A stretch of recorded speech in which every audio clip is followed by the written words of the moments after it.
स्वामी आत्मादास जी से किसी ने पूछा, जीता कौन हारा कौन?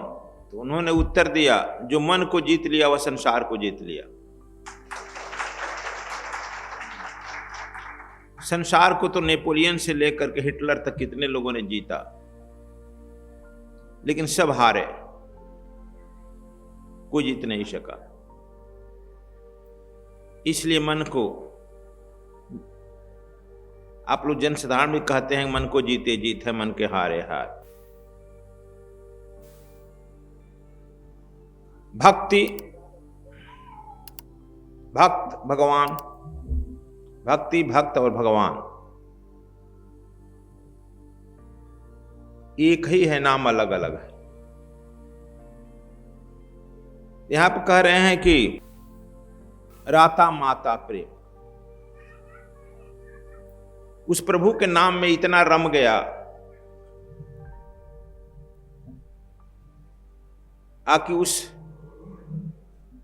इतना रम गया कि उस प्रभु के सिवा दूसरा दिख नहीं पड़ता।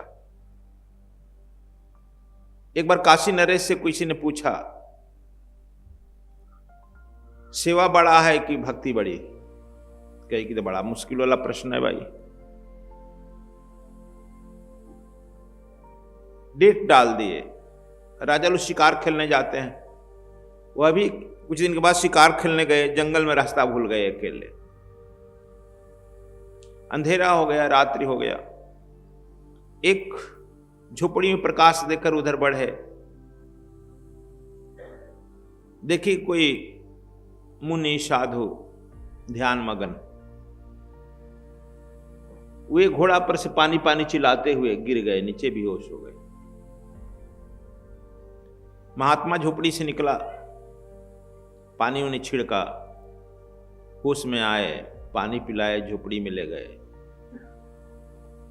राजा ने कहा कि मैं काशी नरेश हूं प्रभु, कुछ पुण्य तो किया नहीं, लेकिन आप जो समाधि में थे, आपका हमने समाधि तोड़कर, ध्यान तोड़कर पाप जरूर कर दिया। जो कुछ पुण्य नहीं कर सका, पाप करने का अधिकारी तो मैं नहीं हूं, इसका प्रायश्चित मुझे बताइए। राता माता नाम का महात्मा ने बताया, प्यासा पानी मांगता, भूखे को भोजन, नंगे को चिर, इतना बाटे सत्य कबीर। कहा कि आप नहीं मांगे हो, आपका जो प्यास था, प्यास चिल्लाया पानी पानी, और मैं यहां पर आंख बंद किए रहता, ध्यान करते रहता, और आप मर जाते तो हमको बहुत दुख होता, पश्चाताप होता। जितना हमको ध्यान में आनंद नहीं आया, समाधि में आनंद नहीं आया, उससे ज्यादा आनंद आया आपकी सेवा करके।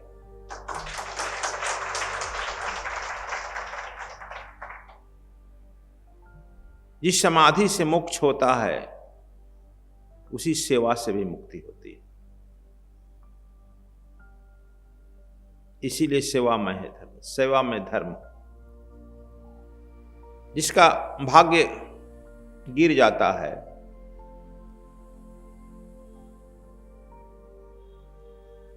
वह यहां वहां दौड़ता है। मैं कहता हूं उसका भाग्य बनाने के एक ही कारण, कुछ दिन संकल्प लेकर के किसी भी सिद्ध महात्मा के आश्रम में जाकर सेवा करो। राजा को उनके प्रश्नों का उत्तर मिल गया और समझ गए, भक्ति भी मुक्ति का द्वार खोलता है, तो सेवा भी युक्ति का द्वार खोलता है। जब प्रेम रहेगा तब। इसीलिए कहा गया कि राता माता नाम का पिया प्रेम अघाय। जो गुरु नाम देता है, राता माता, मतवाला हो जाओ। जब आप जीवन में मतवाला हो जाएंगे, तब जो है मरते समय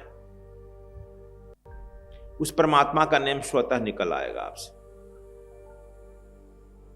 और जब मरते समय परमात्मा का नाम स्वतः निकल आ जाएगा, श्री राम जय राम, तो तो दूसरा जन्म लेंगे तो जन्म लेते भी स्वतः उसका नाम निकल आएगा।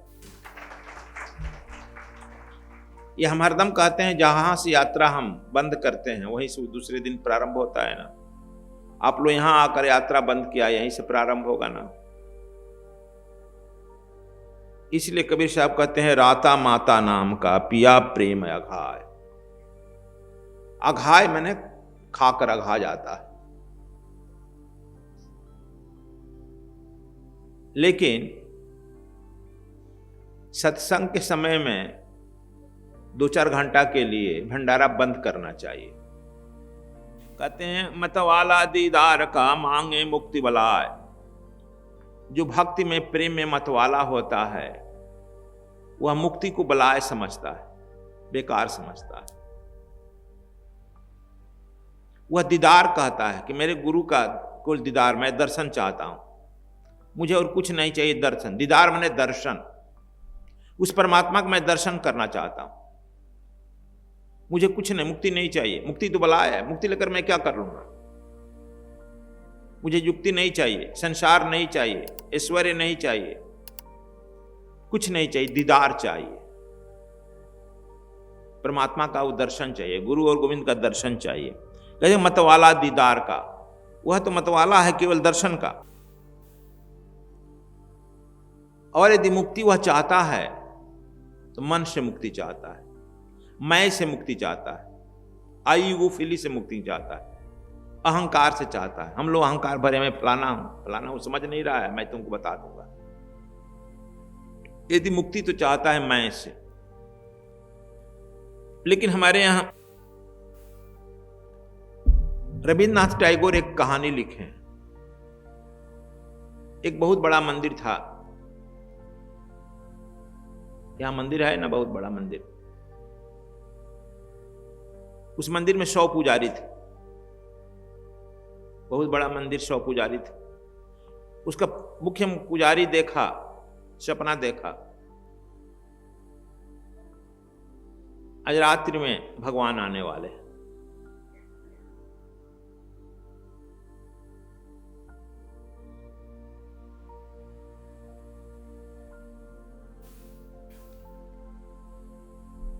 फलाना रात्रि में भगवान आने वाले हैं। मुख्य पुजारी जो है 100 पुजारियों का मीटिंग किया कि फलाना दिन को भगवान आएंगे रात्रि। जानते नहीं हो, मंदिर में यदि श्रद्धा किसी की होती है तो दर्शकों की, बाहर वालों की, मंदिर की पुजारी की होती नहीं। मंदिर की पुजारी की ध्यान कहां रहता है? तुम्हारे चढ़ावा पर, तुम चढ़ा क्या रहा है, दिखता नहीं है। गौरी गणेश जो है गोबर के गणेश बना दिए जाएंगे, पुजारी पूजा करा देगा, जो उस पर चढ़ा है पैसा वैसा हुआ लेके चल देगा, गौरी गणेश को ही छोड़ देगा, ले जाता है कोई, छोड़ देता है। अक्सर जो है मंदिर पर भगवान के मूर्ति पर विश्वास जो होते हैं दर्शक, देखो दर्शन में आज वैष्णो देवी में कितने आदमी मरे गए, पुजारी, सब पुजारी कहे कहीं ऐसा भी होता है का? चलो कोई बात नहीं है, विभिन्न प्रकार का मेवा मिष्ठान 56 प्रकार का चढ़ेगा, भोग लगेगा, खाएंगे तो हम ही लोग, पाएंगे तो हम ही लोग। चलो तैयारी होने लगी, दीपावली हो गई, चारों तरफ प्रकाशमय कर दिया गया, सफाई हुई। ठीक निश्चित दिन आया तो उस दिन 100 प्रकार 56 प्रकार का भोजन बना, सब तैयारी हुआ, घंटी घड़ियाल बजने लगे। शाम हो गया, भगवान नहीं आए, रात्रि हो गई, भगवान नहीं आए। पुजारी भी कहें कि ऐसा भी कहीं होता है, अब 10 बज गए, चलो सोए। अब सोने लगे, पुजारी लोग कहे कि अब तो आएंगे, थोड़ा हम लोग आराम कर लें। कहीं भगवान भी आता है, कभी सपना भी सच होता है, यह हम मस्तिष्क व्याख्या कर लेता है। इसलिए मैं प्रेम पर बात कर रहा हूं, मस्तिष्क व्याख्या कर लेगी। चलो 1 घंटा लेटे जाएंगे तो क्या होगा, आज चलो ऐसा ही कर लेंगे तो क्या होगा, यह आपकी मस्तिष्क करती है। हम आप लोगों को यहां बुलाए हैं कि ना ही केवल यहां साधना में सफल हो, अपने घर गृहस्थी में भी सफल हो, संसार में भी सफल हो।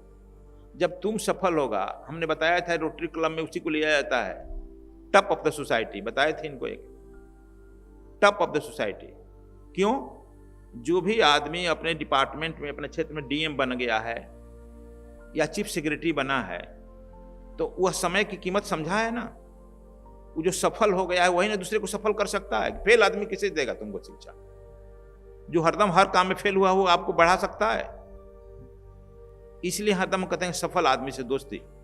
स्कूल में जो पढ़ने वाले लड़के रहते हैं, टप करने वाले लड़के होते हैं, वो आपस में तेज लड़के आपस मित्र होते हैं। फेल करने वाला फेल के बैक सीटर हो जाते हैं, बैठ जाते हैं। देखा है कि नहीं देखा है? बैक सीटर होते हैं। इसी तरह से जब तू अपने जीवन में सफल होगा तब दूसरे को सफल कर सकता है।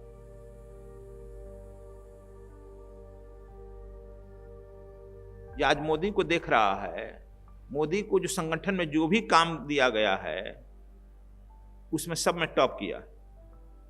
ये हमको नहीं करना चाहिए, लेकिन ये समझो कि विपरीत, वह संघ में रहकर विपरीत परिस्थिति में वह निकला है व्यक्ति।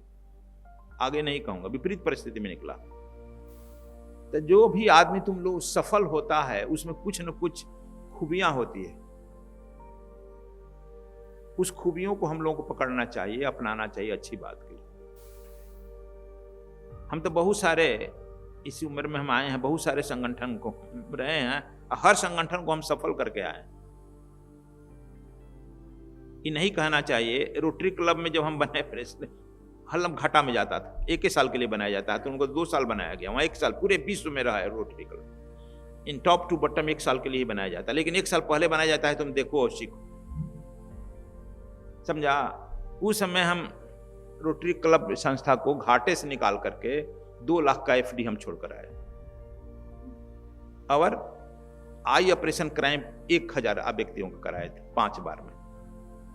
बहुत सारे काम, ब्लड डोनेशन कैंप। क्योंकि देखो, ये तुम जान जाओ कि जो तुम काम करने के लिए निकलेगा तो सहयोग और पैसा प्रॉब्लम नहीं है, काम करने वाला आदमी चाहिए। तुम लोग समझेगा हमारा लगाना पड़ेगा, नहीं। बहुत लोग तैयार हैं, हमने ये करके देखा है। बहुत लोग तैयार हैं आपको सहयोग करने के लिए, साथ देने के लिए। बड़े बड़े अधिकारी से लेकर सब डॉक्टर आने लगते हैं मुफ्त में ऑपरेशन करने के लिए, मुफ्त में। दवा के दुकानदार जो है मुफ्त में अपना दवा देने लगते हैं।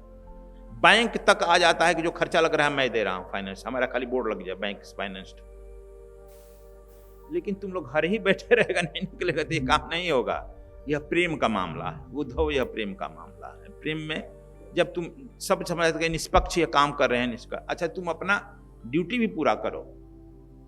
यह नहीं कहते हैं कि अपना ड्यूटी छोड़ दो, बस इसमें पंक्चुअल होना है।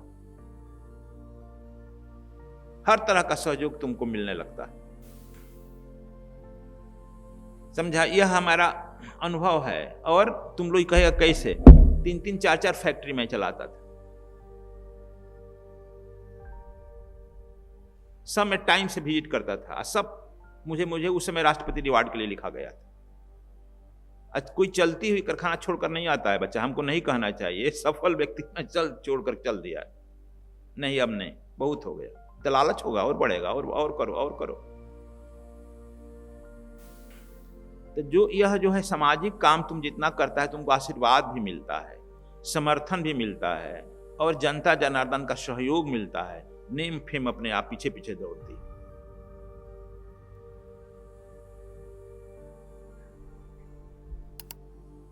समझा? लेकिन हम लोग बोझ की तरह ढोते हैं, बोझ की तरह, तो कुछ नहीं होता है। तो जो हम कह रहे हैं बोझ की तरह, पुजारी लोग, रविन्द्रनाथ ने लिखा है, पुजारी लोग 10 बजते बजते कहा कि अब हम लोग खा पी करके सो जाएं। आज परमात्मा भी आता है, कहे कि पुजारी भी विश्वास करता है, सो गया। मुख्य पुजारी 12 बजे रात्रि में सुन रहा है, 12 बजे रात में कि कोई रथ आ रहा है, रथ की घड़ का आवाज आ रही है। बोला कि देखो कोई रथ आ रहा है। पुजारी जो है कहा कि व्याख्या कर लिया, मस्तिष्क व्याख्या करता है ना, अरे बादल गड़गड़ा रहा है, अब हम लोग दिन भर मेहनत किए हैं, सोने दीजिए, ये बादल की गड़गड़ाहट है। फिर पुजारी दरवाजे के नजदीक था, घर सोया था, कहा कि अरे कोई आ गया है, मेन गेट पर चढ़ गया है, पदचाप सुनाई पड़ रहा है। और सब पुजारी सुनाई, कहा आगे कोई पदचाप नहीं है, कोई परमात्मा नहीं है, यह जो है आंधी चल रहा है, उसका हवा सुनाई पड़ रहा है। मस्तिष्क प्रेम से काटता है, व्याख्या करता है। तुम लोग भी हम कुछ कहें उसके व्याख्या कर लेगा, ऐसे न वैसे मस्तिष्क व्याख्या करता है। फिर वह जो है परमात्मा गेट खटखटाया, फिर मुख्य पुजारी चिल्लाया कि देखो परमात्मा गेट खटखटा रहा है। तो फिर वे पुजारी बताए गेट नहीं खटखटा रहा है, आंधी के झोंके से साकल बज रहा है और बादल गड़गड़ा रही है, यह आप सो जाइए, हम लोग बहुत थके। सो गया। यह जो है जब तुम चूंकि हृदय से प्रेम उपटता है, हृदय संदेश देता है कि परमात्मा का आगमन हो गया, मस्तिष्क जो है उसको काट देता है, व्याख्या कर देता है, यह ऐसा नहीं ऐसा है। हम लोग मस्तिष्क की बात सुन लेते हैं, हृदय को काट देते हैं। मुख्य पुजारी सुबह हुआ, दौड़ कर गया, गेट खोला तो देखा कि वह जो है परमात्मा का हाथ जो मारा है उसका हाथ का छाप जो है दीवार पर लगा है। वर्षा हुआ है, देखा है कोई रथ आया है, वर्षा में चिन्ह उगड़ता है ना, वर्षा हुआ है, वह परमात्मा जो है देखो सीढ़ियों पर चढ़ा है, उसका पदचाप है। फिर देख रहा है कि वह जो है रथ से यहां से चढ़ा है, रथ लौटा है, रथ का लौटने का पदचाप है, घोड़ों का पदचाप है, लौट गया। सबको कहा कि देखो यह है परमात्मा तो आया, हमने व्याख्या कर लिया। उसी तरह से सफलता का, भक्ति का, प्रेम का मेरे हृदय में उमड़ होती है, वह आती है, लेकिन मस्तिष्क व्याख्या कर लेता है। ये बात आज आपको बताना था, व्याख्या कर लेती है, फिर हम चुप लगा जाते हैं। इसलिए हमको उसकी बात नहीं सुनाई पड़ती है। कहते हैं कि रात मतवाला दीदार का आंखें मुक्त मलाय। जब प्रेम से वह मतवाला हो जाता है, वह राममय ही हो जाता है, परमात्मामय हो जाता है, तो वह हरदम परमात्मा का दर्शन मांगेगा। मुक्ति क्यों मांगेगा? मुक्ति का बलाय, बेकार की बात। अकथ कहानी प्रेम की कछ कही न जाए, गुंगे केरी शाकरा खाई और मुस्काय। कहा कि प्रेम की कहानी जो है कहीं नहीं जा सकती। आजकल हमारे बनारस आश्रम में गुंगे हैं, दो गुंगे हैं। वो गुड़ खाएंगे, तुम्ही को गुड़ खिलाया जाए, पूछा जाए कि मीठा, तू कहेगा मीठा है। कितना मीठा है बताएगा, किलो 1 किलो मीठा है। लेकिन उस जो है परमात्मा की जो अनुभूति होती है, प्रेम की जो अनुभूति होती है, तुम्हारा मुंह मौन हो जाता है। व्याख्या तो वही करता है जिसके पास उसकी अनुभूति नहीं होती है। शास्त्र की व्याख्या वही करता है जिसके पास अनुभूति नहीं होती। कबीर साहब कहते हैं जो कहा सो देखा नहीं, दो देखा सो अनजान। जो परमात्मा को देख लेगा, जान लेगा, वो किसी को कुछ कह सकता है? कुछ नहीं कहेगा। जो व्याख्या कर रहा है, बार बार कह रहा है कि ऐसा है वैसा है, समझो को अनजान है, वो देखा नहीं। तो गुड़ खा लेगा, कितना मीठा है, कैसा मीठा है, कैसे व्याख्या करेगा? यदि तू देहात में जाएगा, देहात में, नीरा देहात में जहां उपभोग होती है, लोगों से पूछेगा देहात आदमी से गुड़ कैसा होगा, गुड़ का कोई व्याख्या नहीं करेगा। अपना कटोरी में गुड़ लेकर दे देगा, पानी दे दे, भाई पी लो, देख लो, अपने से जान लो, मामला खत्म।